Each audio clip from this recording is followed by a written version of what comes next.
All right. We're here. We're ready for another episode of the podcast. We're going to get into it in a minute, but as you tune into the stream, make sure to drop a comment. Let me know how your day is going. Let me know what you've got coming up. Let me know something that you're happy about that's happened this week, something you're proud of that's happened this week.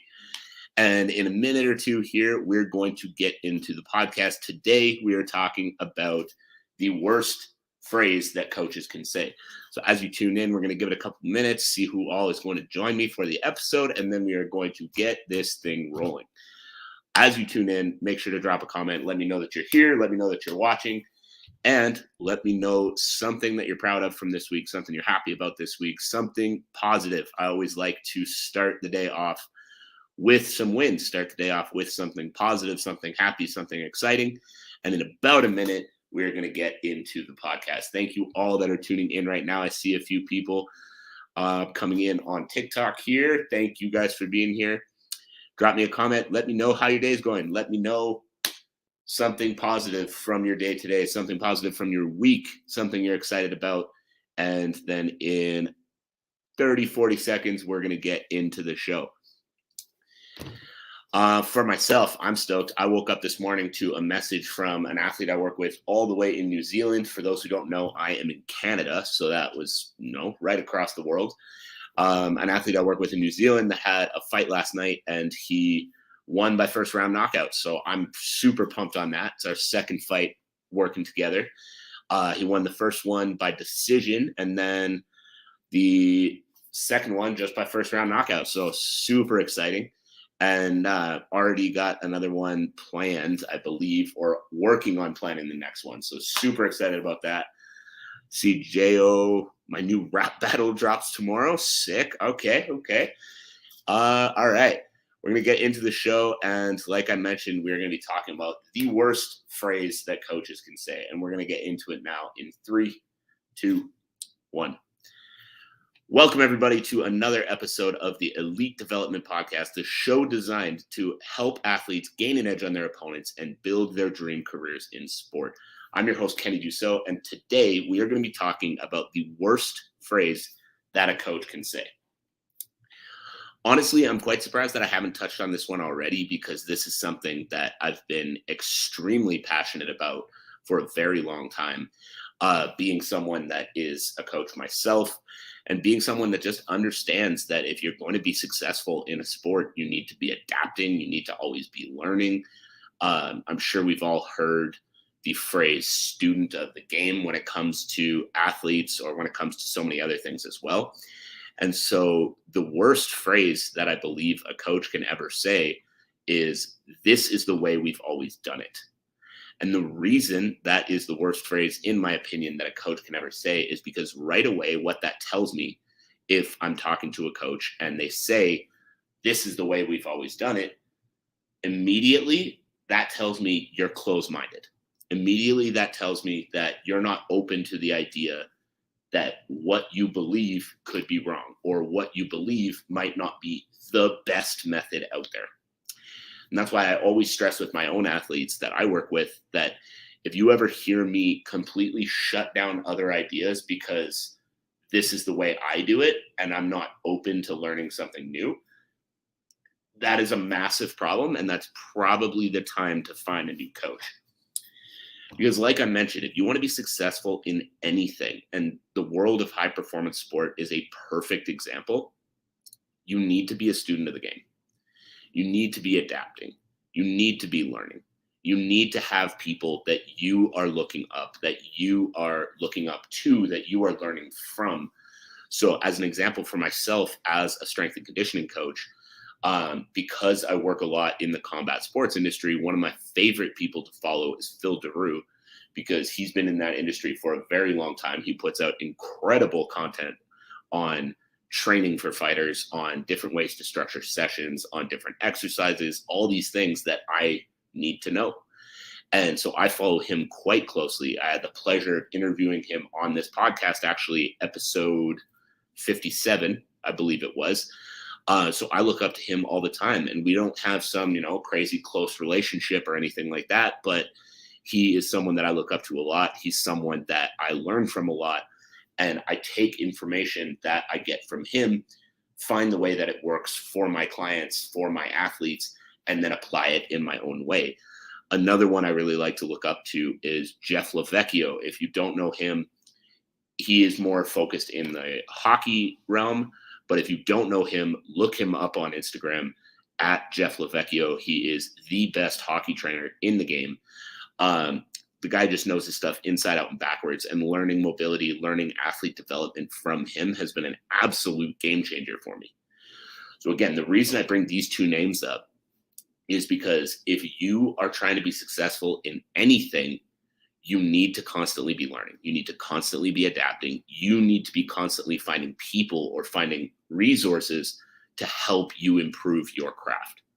And so for me, I like learning visually. So the people that I like to learn from are those who are posting videos, those who are, present and put out their information in a way that speaks really well to me. And Jeff and Phil are the two top guys for that, in my opinion. So if you are an athlete, obviously this is why you have coaches. You have a coach so that you can learn the information you need to improve in your sport and then continually get better as your career progresses. But where a lot of us fall short is that we are learning from coaches who are not learning from other people. We are learning from coaches that have that mindset just locked in that my way is the best way, no matter what anyone has to say about it. And we're not changing it because this is the way we've always done it. So that is why, if you hear your coach saying that, that is a massive problem, because I can tell you from the strength and conditioning standpoint, again, from my own career, learning from Jeff and learning from Phil, these guys both pride themselves on continuously updating their education, continuously learning new things, continuously improving on what they previously thought were the best methods, what they previously were using, and continuing to adapt, continuing to grow, and continuing to change that. So this is the reason that I love learning from those guys, is because I get a ton of great information, but I know that they are also continually upgrading their education, which in turn helps me continue to upgrade mine. So if you are an athlete, we're going to bring it back to you again. If you have a coach who's teaching you, that's great. But what I would challenge you to learn is, who is your coach learning from? Why are they teaching you the things that they're teaching you? How are you able to apply what they're teaching you specifically to your sport?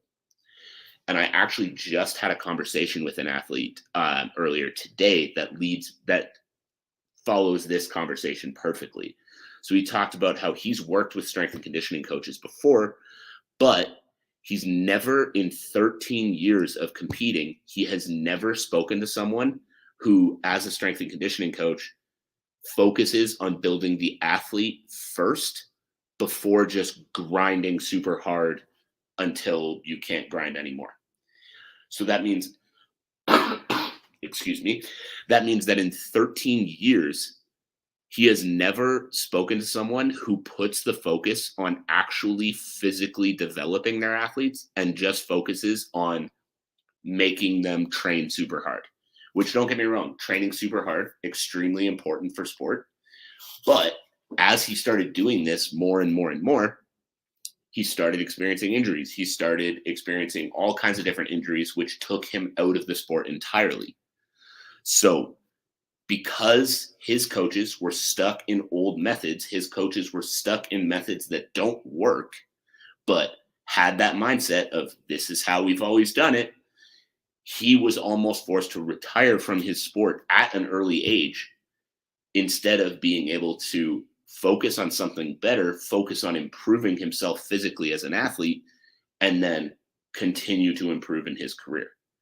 So this mindset is ridiculous to me. I don't understand how people are still stuck in that old mindset of, all you need to do is just grind. MMA is the absolute perfect example for it, or combat sports as a whole. I see athletes that do these ridiculous, intense training sessions where they're always maxing out their lifts and then doing Shark Tank sessions and then hopping on the Airdyne bike for an hour after their Shark Tank sessions. and their whole session is 3 or 4 hours long, yet they fight for 15 minutes. So in what universe do you feel like, because you can push at a sort of okay rate for 4 hours, that gas tank translates to a 15-minute fight? But the reason people get stuck in this is because they've thought of it one way, and they've never bothered to try to adapt their knowledge. They've never bothered to try to improve their knowledge in that area. They stick with the mindset of, this is how we've always done it. So, like I mentioned earlier, this purely just shows closed-mindedness to me. Immediately when I hear people talk that way, when I hear people train that way, and when I hear people say, I'm not going to try that because this is how we've always done it, immediately it just shows me that you're closed-minded. And if you're closed-minded, you don't have your athlete's best interest in mind, because you're not open to the fact that someone might know something that you don't know. But I want to take that from a bit of a different angle now as well, is because if what I don't want someone to take away from this episode is that anytime you hear any piece of information, you should try it because you don't want to be stuck in the this is how we've always done it mentality. But what I really want to enforce here is that just because someone said it on the internet, it also doesn't mean that it's good. So if you hear it on the internet, yes, you don't want to immediately close it off and say it's bad because this is how we've always done it. But you also don't want to immediately assume it's good, change everything about your training, and go off of what this random person said. What I really want to enforce with you in this episode is to just learn to think critically. To just learn to think critically. If you can take the information you're learning and you can really think about who this person is that's giving you this information, what are their credentials? How much do they really know about what you're trying to accomplish or about you? And then from there, judge whether this is something worth listening to. Because if this is from a good source, as an example, if you are training in combat sports at all, you should absolutely go follow Phil DeRue. His stuff is fantastic. I use a lot of the stuff that he puts out. He's one of my favorite people in the space to follow. If you go follow a guy like that and he says this is a great way to develop punching power, you can probably look through his page for a minute, see him working with Dustin Poirier, see him working with a bunch of UFC fighters, a bunch of high-level world champion athletes, and think, yeah, he might know a thing or two. I might be able to implement this in my own training. If you see a post from, some random account with 3 followers, no profile picture in one post, probably don't change up how you're training and follow the advice of this random stranger on the internet. Or even better, look at what the advice is. Think about it. Ask a question and say, well, you're telling me to try this. Why should I try this? How is this beneficial? What is this going to do for me as an athlete if I'm trying to, as an example, improve my punching power? And if you're able to critically ask those questions, if you're able to critically have that discussion, then you can be the judge for yourself whether or not this is someone worth listening to. Because that's a trap I see so many athletes fall into as well.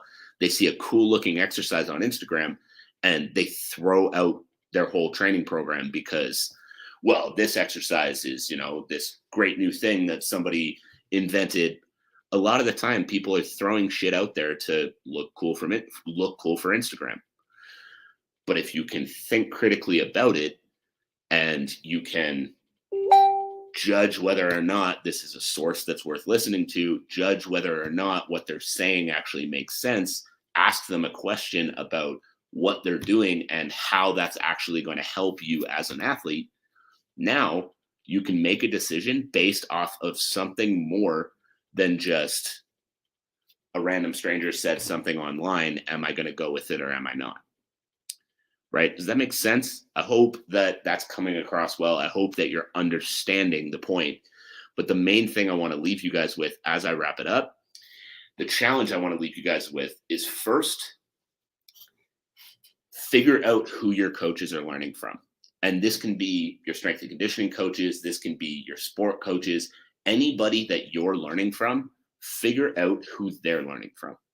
And if you can figure out who they're learning from, now you understand where that information is coming from. You understand whether this is a person that is worth listening to, whether this is a person who has insight that's actually going to help you. And the second, when you're scrolling through the internet, when you're looking for training information, when you're looking for, new drills to add into your program, whatever it is, take a critical eye. Don't just look at it and say, well, it looks cool, so I'm going to try it. Don't just look at it and say, I don't know this guy, so that means it's stupid and I'm not doing that. Look at the drill. Ask yourself, what is this helping? How is this going to benefit me as an athlete? Who is the person that's posting this drill? What kind of athletes do they work with? What kind of credentials do they have? Let's watch a few more of their videos and see whether I agree with the other stuff that they're saying. And if you can come up with a good answer by actually thinking about these drills critically, you can make a decision whether or not this is something that makes sense to start adding into your program yourself. So that is it for me. That is all. I appreciate you tuning in. I appreciate you being here. I hope that this all makes sense. But as I wrap the show up, I want to leave you guys with this. If you have been listening to the show, just know I truly appreciate every person who tunes in, both live and both on the replay. But if you've been tuning into this show and you've been getting value from it, I ask just a couple of things from you. First, I ask that you share this with a teammate, with a friend, with a coach, with an athlete in your life that's looking to reach the next level in their sport. Second, send me a message. I love hearing when people have big takeaways from these episodes. I get some messages on Instagram. I get some messages on TikTok. It always means the world to me when I get a message from an athlete saying, hey, when you talked about, this and that on your podcast, like that just like really hit. And that really helped me out a lot. I love hearing that stuff. So if you're getting value from this show, let me know. I would love to hear it. And finally, I hope you guys all have a fantastic rest of your day, no matter what time it is when you're listening to this. I hope you have a phenomenal rest of your day. And I'm looking forward to talking to you all again very soon.